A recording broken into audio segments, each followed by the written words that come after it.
فبأي آلاء ربكما تكذبان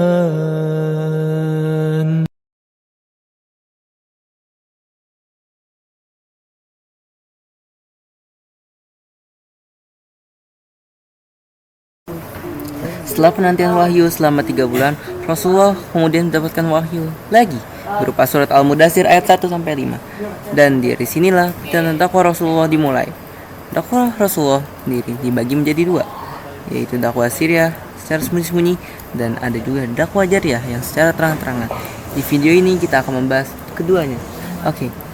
Setelah penantian wahyu selama 3 bulan, disinilah awal misi dakwah Rasulullah, yaitu Nabi Muhammad di sini menggunakan pendekatan dakwah siriyah, yaitu pendekatan dakwah secara diam-diam untuk menyebarkan Islam. Tindakan ini bukan didorong oleh rasa takut, melainkan karena Nabi strategi khusus dalam menyebarkan ajaran Islam. Pada saat ini, jumlah pengikutnya masih sedikit dan belum kuat, sementara tekanan serta ancaman dari kaum Quraisy yang menyebabkan berhala cukup tinggi. Mekah juga merupakan pusat agama bagi bangsa Arab dan tempat di mana banyak orang memuja Ka'bah dan menganggap Ka'bah itu masih menjadi simbol suci dengan dihiasi oleh berhala-hala. Selama 3 tahun pertama, Nabi Muhammad menyebarkan Islam melalui pendekatan personal dan mendekati orang-orang terdekat, keluarganya, dan sahabat-sahabatnya. Pendekatan personal ini efektif karena melibatkan hubungan emosional dan ketertarikan batin antara Nabi dan orang yang diajak. Dalam dakwah ini, Nabi tidak hanya mengandalkan tawakal, tapi juga memperhatikan konteks dan keadilan sosial. Mereka yang pertama kali menerima Islam disebut dengan as-sabiqunal awwalun. Di antaranya adalah Khadijah binti Khuwailid, wanita pertama yang masuk Islam, dan ada Ali bin Abu Thalib, anak laki-laki pertama yang menjadi Muslim, Abu Bakar As-Siddiq, pria dewasa pertama dan orang merdeka pertama yang menerima Islam, dan Zaid bin Harithah, itu budak pertama yang masuk Islam. Setelah memeluk Islam, Abu Bakar dengan semangat mengajak orang-orang untuk mengikuti ajaran Islam. Abu Bakar dikenal dengan sosok yang lembut, ramah, berbudi baik, sehingga banyak tokoh kaumnya yang merasa nyaman bersamanya. Melalui Abu Bakar, beberapa sahabat seperti Utsman bin Affan, Az-Zubair bin Awam, Abdurrahman bin Auf, Sa'ad bin Abi Waqqas, dan Talha bin Ubaidillah menjadi Muslim. Dahulu kala, orang-orang yang masuk Islam diperintahkan hanya untuk menunaikan sholat sebanyak 2 kali, yaitu pada saat terbit dan terbenamnya matahari. Tapi tidak segampang itu. Sekarang, untuk melaksanakannya, mereka harus pergi ke belakang bukit dahulu untuk melaksanakan sholat karena tidak boleh diketahui oleh kafir Quraisy. Jika ketahuan oleh kafir Quraisy, mereka akan disiksa. Namun, penyebaran Islam ini dilakukan secara sembunyi-sembunyi untuk menghindari ancaman dan siksaan kaum Quraisy. Meski bersifat rahasia, berita tentang Islam mulai tersebar. Meskipun kaum Quraisy benar-benar menganggapnya sebagai ancaman karena belum secara terbuka menyerang kepercayaan mereka. Kemudian, turunlah surat Asy-Syu'ara ayat 214 yang berarti, dan berilah peringatan kepada kerabat-kerabatmu yang terdekat. Ayat ini turun dan memerintahkan Nabi untuk berdakwah secara terbuka dan menentang kepercayaan kaum Quraisy. Perubahan ini membawa konsekuensi lebih besar dalam mengakar dalam masyarakat Mekah.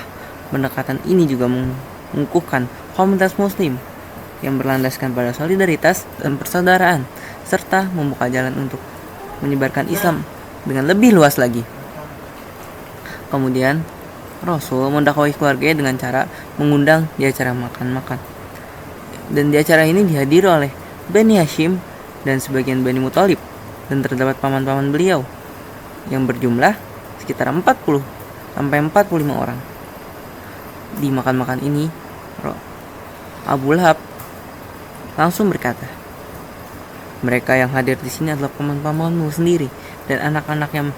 Maka bicaralah jika ingin berbicara dan tidak perlu bersikap kekanak-kanakan. Ketahuilah, tidak ada orang Arab yang berani mengeritkan dahi mereka terhadap kaummu. Dengan begitu, aku berhak menghukummu. Biarkan urusan bapakmu.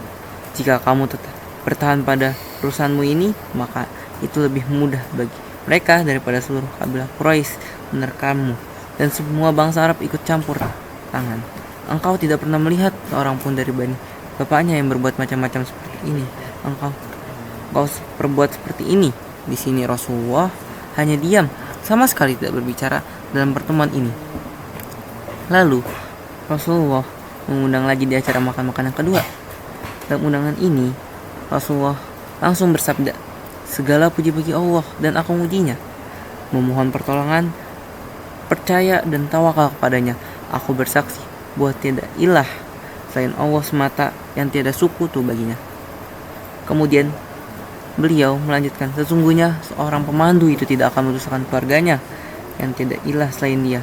Sesungguhnya aku adalah utusan Allah kepada kalian secara khusus dan kepada manusia secara umum.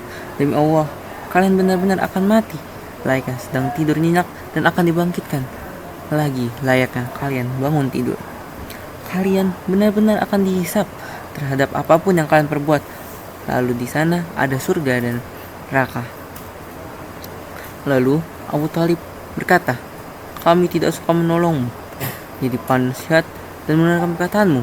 Orang-orang yang menjadi bani bapakmu ini sudah bersepakat. Aku hanya segelintir orang di antara mereka, namun akulah orang yang pertama kali mendukung apa yang kau sukai. Maka lanjutkanlah apa yang diperintahkan kepadamu. Demi Allah, aku senantiasa akan menjaga dan melindungi. Namun aku tidak mempunyai pilihan lain untuk meninggalkan agama Abdul Muthalib. Kemudian dilanjuti oleh Abu Lahab yang berkata, demi Allah, ini adalah kabar buruk. Ambillah tindakan terhadap dirinya sebelum orang lain yang melakukannya. Abu Thalib langsung berkata, demi Allah, kami akan tetap melindunginya selagi kami masih hidup. Setelah cara makan-makan ini, Rasulullah langsung melakukan dakwahnya lagi di atas bukit Sofa. Diriwayatkan oleh Bukhari dan Muslim dari Ibnu Abbas radhiyallahu anhu bahwa pada saat Allah menurunkan ayat dan peringatkanlah sanak famili dan keluarga terdekatmu, Nabi ini langsung pergi menuju puncak bukit Safa lalu berseru, wahai sekalian manusia, berkumpullah kalian. Berkata, ya Sobaha, maka orang-orang mulai berkumpul. Ada yang datang sendiri kepadanya dan ada yang diutus oleh Tuhannya. Rasulullah bersabda, wahai Bani Abdul Muthalib, wahai Bani Fir, apakah kalian percaya jika aku tahu pada kalian ada pasukan berkuda yang keluar dari balik gunung ini? Mereka menjawab, ya. Beliau Rasulullah SAW bersabda, sesungguhnya aku adalah seorang yang memberi peringatan bagi kalian terhadap azab Allah yang sangat pedih. Lalu Abu Lahab langsung berkata, celaka engkau Muhammad, sepanjang harimu apakah engkau memanggil kami hanya untuk ini? Lalu Allah menurunkan ayat, binasalah kedua tangan Abu Lahab, dan sesungguhnya dia akan binasa. Surat Al-Lahab. Selalu ada upaya yang dilakukan oleh orang-orang Quraisy Mekah dan untuk melemahkan dakwah yang dilakukan oleh Nabi Muhammad. Mereka beranggap bahwa ajaran yang dibawa dan didakwakan oleh Nabi Muhammad telah menghina Tuhan-Tuhan mereka dan ajaran nenek moyang mereka.